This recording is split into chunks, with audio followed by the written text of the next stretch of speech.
दोस्तों नमस्कार। आज हम बात करेंगे जो उत्तर प्रदेश के अंदर जो जगह जगह माफिया जो अपनी शरण और जो अपना वर्चस्व बनाए हुए थे, अब योगी का उस पर डंडा चलने लगा है। जैसा कि आपने देखा, योगी का जो डंडा चला था तो उस समय विकास दुबे की गाड़ी भी पलटी थी और उसका इनकाउंटर भी हुआ था। उसके बाद जब मैं ट्विटर पर गया तो ट्विटर पर बहुत सारे लोगों ने कहा कि जो विकास दुबे के बाद जो अतीक अहमद हैं, मुख्तार अंसारी हैं, ये इनका नंबर कब आएगा। तो अब सबसे बड़ी बात यह है कि अब योगी की पुलिस और हरकत में आ गई है कि आजम खान की जो भू माफिया का जो पर्दाफाश करने के बाद उनको जेल के अंदर भेज दिया गया, फिर मुख्तार अंसारी के जो गुर्गे थे उनको कब्जे में किया गया और उसके बाद जो अब अतीक अहमद पर भी योगी का शिकंजा कसने लगा है। सबसे बड़ी बात यहां पर यह आ रही है कि जो गुर्गे हैं, पहले तो पुलिस जाके छापे मारती थी, अब क्या कर रही है कि ढोल नगाड़े बजा करके जाती है और वहां पर जिन जिन लोगों के नाम उसमें लिस्ट में शामिल हैं उनके पोस्टर्स लगा देते हैं और आगाह कर देते हैं कि आपको सरेंडर कर दो, नहीं तो इनकाउंटर हो सकता है। अब योगी ने जिस तरह की कसम खाई थी 2017 में सरकार बनाते समय, तो उन्होंने कहा था कि यूपी के अंदर से गुंडा राज खत्म हो जाएगा। तो अब कहीं ना कहीं जो गुंडा राज है उसको पूर्ण तरह खत्म करने के लिए एक मुहिम चालू हो चुकी है। जब से अनलॉक 1 शुरू हुआ है तब से लेके अब तक बहुत बहुत बड़े जो इनकाउंटर किए गए हैं और जो अब तो हर रोज एक खबर आती है कि योगी सरकार की पुलिस ने ये वहां पर इनकाउंटर कर दिया और वहां पर इनकाउंटर कर दिया। अब सबसे बड़ा सवाल यहां पर यह भी है कि अतीक अहमद का जो वर्चस्व था और किस तरीके का वो माफियागिरी वहां पर करते थे, वो सांसद भी रह चुके हैं, उनके भाई पूर्व विधायक भी रह चुके हैं। तो अब ये लगा लीजिए कि अगर हमारी राजनीति के अंदर इतने बड़े माफिया डॉन होंगे तो किस तरह से राजनीति चल पाएगी। इस समय कहीं ना कहीं जो बड़ी बड़ी कुर्सियों पर बैठे हुए जो नेता हैं उनकी कुर्सी डगमगा रही हैं और अब अतीक अहमद पर जो शिकंजा कसा है, उनके जो डिटेलिंग निकाली जा रही है, तो पुलिस के हाथ में 121 गुर्गे उस गैंग के सदस्य पाए जा रहे हैं और उसके बाद जो उनका जो भाई है अशरफ, उसको गिरफ्तार कर लिया गया है, उस पर इनाम है और इनका जो बेटा है वो सबसे बड़ा इनामी है, उस पर 2 लाख का इनाम है। और ये सबसे बड़ा कांड इन्होंने किया था देवरिया का। देवरिया के अंदर में जो आपने सुना होगा कि उस समय एक प्रॉपर्टी डीलर को इन्होंने अगवा करके देवरिया की जेल के अंदर अतीक अहमद के पास उसको ले जाया गया और अतीक अहमद ने जेल के अंदर उसके साथ मारपीट की और उसको टॉर्चर किया और उससे करोड़ों की जमीन अपने नाम पर करा ली। प्रॉपर्टी डीलर था, उसने जब प्रशासन के पास गया तो उसने एफआईआर वगैरह की, तो वो संज्ञान सुप्रीम कोर्ट तक वो केस चला गया और उसके बाद से अतीक अहमद देवरिया से बरेली शिफ्ट किए गए, बरेली से फिर अहमदाबाद शिफ्ट कर दिए गए। अभी फिलहाल अहमदाबाद की जेल के अंदर पुलिस इनके अकाउंटों को खंगालती है या फिर इनके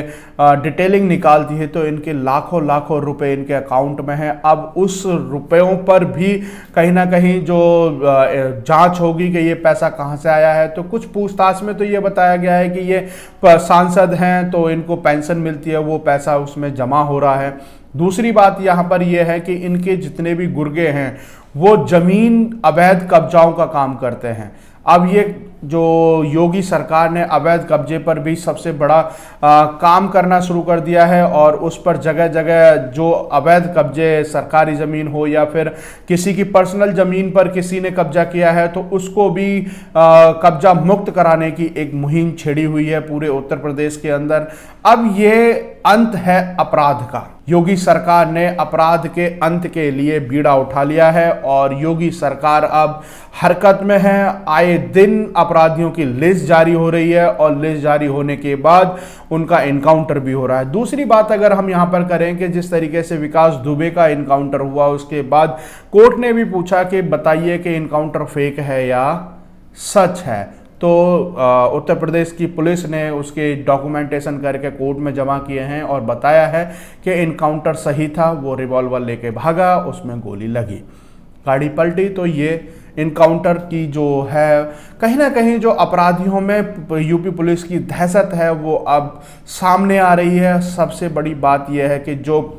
यूपी कई बार आपने देखा था कि यहाँ पर अपराधियों के हौसले इतने बुलंद हो रहे थे और उत्तर प्रदेश इनकाउंटर करना भूल गया था। पुलिस वाले आराम की जिंदगी जी रहे थे और गरीब मजदूरों पर ये अपना अत्याचार कर रहे थे। योगी के आदेश के अनुसार योगी पुलिस भी कहीं ना कहीं हरकत में है। तो हरकत अब अपराधियों को बिल्कुल ठिकाने लगाने के लिए यूपी पुलिस ने कसम खाई है। जब से 8 पुलिस वाले जब शहीद हुए तो उसके बाद से जगह जगह छापेमारी और जगह जगह आतंक मचा रखा था अपराधियों ने, उनको खत्म करने में लगी हुई है। सबसे बड़ी बात है कि जैसा कि विकास दुबे वो भी कहीं ना कहीं उन्होंने जो शादी की थी वो भी भगा करके शादी की थी। उनका जो एक गुर्गा है जो जिसका इनकाउंटर हुआ है और जो 3 दिन पहले ही शादी हुई थी इनकाउंटर होने से पहले, तो वो उस लड़की को भी भगा करके लाए थे। तो इस तरह की इन्होंने पूरे अपने एरिया में ऐसी दहशत फैला रखी थी। अब कहीं ना कहीं जिस तरीके से अब योगी आदित्यनाथ का चाबुक चल रहा है तो इससे अब दहशत है। योगी सरकार में जो एक्शन लिए जा रहे हैं, कड़े कड़े बड़े एक्शन लिए जा रहे हैं, तो अब अपराधी केवल और केवल जेल का रास्ता देखना चाहते हैं, खुद छुट्टे घूमने की वो नहीं चाहते। दूसरी बात अगर हम यहाँ पर करें कि जो अतीक अहमद का जो बेटा है उस पर बाप से और चाचा से भी ज़्यादा उस पर इनाम है जो सीबीआई ने रखा है, क्योंकि देवरिया का कांड हुआ उसके बाद से इस पर ये इनाम घोषित किया गया था और वो 3 साल से फरार है, अभी तक किसी की गिरफ्त में नहीं आया। आखिरकार योगी की पुलिस है, योगी सरकार है, हरकत में है, तो कहीं ना कहीं ढूंढ के लाएगी। और जैसा कि अब अतीक अहमद के भी कई गुर्गों को पकड़ा है, अब उनको भी यूपी पुलिस लेकर के आ रही है। तो अब सीधा सीधा है कि हो सकता है कि जो अपराधी बचे हुए हैं वो तो या तो जेल की शरण में जाएंगे या फिर अपने जुर्म कबूल करके जेल की सलाखों के अंदर जाएं, नहीं तो सीधा सीधा योगी सरकार ने जो कसम खाई है वो यूपी पुलिस अब गोलियां खिलाने के फुल मूड में है। तो इससे अब साबित हो जाता है कि जैसे कि पहले की सरकारें रही हैं सपा और बसपा, और जो इनका जो अतीक अहमद का भाई है उस बसपा के विधायक की हत्या का एक केस है जिस पर 35,000 रुपये का सरकारी इनाम है, उसको गिरफ्तार किया गया है। दूसरी बात यह है कि जिस तरीके से सपा बसपा के अंदर ये गुंडे पनप रहे थे और ये अपना आतंक मचा रहे थे और ये सत्ता को तो अपने हाथ में रखते ही थे और साथ ही साथ इनके साथ प्रशासन भी पूरा सपोर्ट करता था और पुलिस वाले भी इनकी गुलामी में लगे रहते थे। आज पुलिस वालों को भी हिम्मत आ रही है योगी सरकार के एक्शन के साथ, अब वो गुलामी से भी मुक्त हो चुके हैं और कहीं ना कहीं जैसे कोई भी अपराधी अगर हरकत में होता है तो वो बड़े बड़े एक्शन लेने में चूकते नहीं हैं। अब ये साफ साफ दर्शाता है कि जिस तरीके से अतीक अहमद और आजम खान या फिर मुख्तार अंसारी या विकास दुबे ये इतने बड़े अपराधी हैं कि जो इनको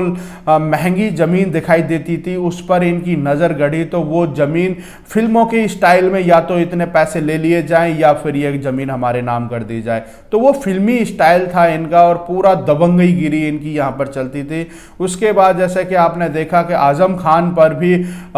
सैकड़ों मुकदमे दर्ज हो चुके हैं जमीनी विवाद को लेकर के। उन्होंने यूनिवर्सिटी बनाई तो सरकारी ज़मीन कब्जा की, फिर वहाँ के लोकल गांव के लोगों की ज़मीन को कब्जा करके इन्होंने वो यूनिवर्सिटी बनाई और फिर आराम से शौक की ज़िंदगी जीते रहे। अब उसके बाद आजम खान के बेटे के पास भी 2-2 पासपोर्ट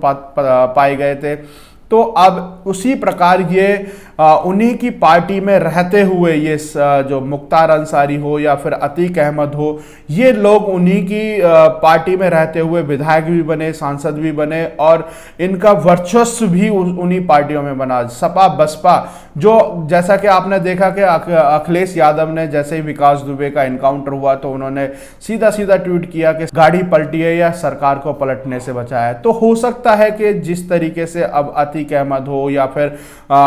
गुड्डन त्रिवेदी हो या फिर और भी गुर्गे जब हाथ में आएंगे तो कहीं ना कहीं तो पोल खुलेगी और हो सकता है कि ये जो पार्टियों के बड़े बड़े नेता हैं उनकी कुर्सी इसी वजह से डगमगा रही हो कि कहीं ना कहीं इनके भी इनसे लिंक रहे होंगे। अगर इन सभी की सीडीआर मतलब कॉल डिटेल्स रिकॉर्डिंग अगर पता चलेंगी तो ये कहीं ना कहीं लिंक निकल के आ गए तो उस चीज़ से भी घबरा रहे हैं। तो अब इससे अंदाजा लग जाता है कि योगी सरकार जो करोड़ों की अतीक अहमद की जमीन को कब्जा कर चुकी है, उसको अवैध जो बनाया हुआ था उसको भी अपने कब्जे में ले चुकी है, और जो योगी जी का जो बुलडोजर चल रहा है जो अवैध कब्जों पर, वो देख करके अपराधियों में फुल दहशत है और भागे फिर रहे अपराधी।